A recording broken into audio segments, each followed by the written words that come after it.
For 3 years, I've actually had legislation that would have prohibited transitioning minors.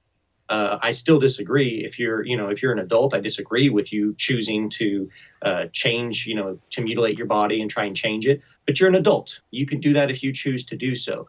But to force this upon children is what is immoral. And from a legal perspective, too, those in government positions here in these United States, our responsibility is to protect people's rights, especially to protect the innocent. That's why we've done so much on the pro-life front here in Oklahoma. I've introduced numerous bills. In fact, the two bills that our governor signed that are the strongest in the nation were both my bills on the pro-life front to protect the innocent unborn children. And so we should be protecting these minor children outside of the womb as well from being mutilated, whether through surgery or through chemicals, by the left. We have a moral and legal obligation.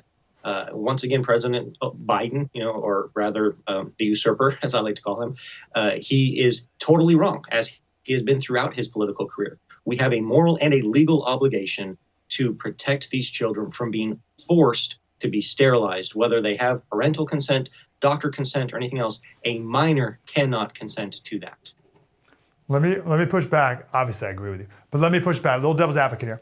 We'll take the libertarian position. If you, state senator, tell a family member, a parent, what they can do with their child, then in some other state, or maybe if Oklahoma turns blue or whatever, they can then turn around and tell you, Nathan, what you can't do with your child. And you're not allowed to infect the mind of your child by going to church anymore. You're not allowed to infect the mind of your child or even the body of your child by doing this, that, or the other. What do you make of that slippery slope argument?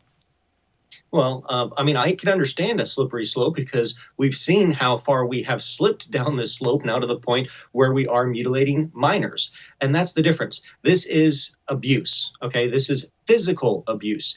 They can try and make the argument as much as they want about mental abuse or whatever by parents, taking their children to church or whatever else. But this is actual physical abuse to their bodies. We don't allow parents to physically abuse their children. If a parent wanted to cut off a finger or a different appendage of their child, we wouldn't allow that to take place. Same thing with their sexual organs or with their breast. We cannot allow parents to consent to the mutilization of children. This is a physical abuse on their bodies. So they can try and make those slippery slope arguments, but we in government have a responsibility to protect those who can't protect themselves, especially minor children.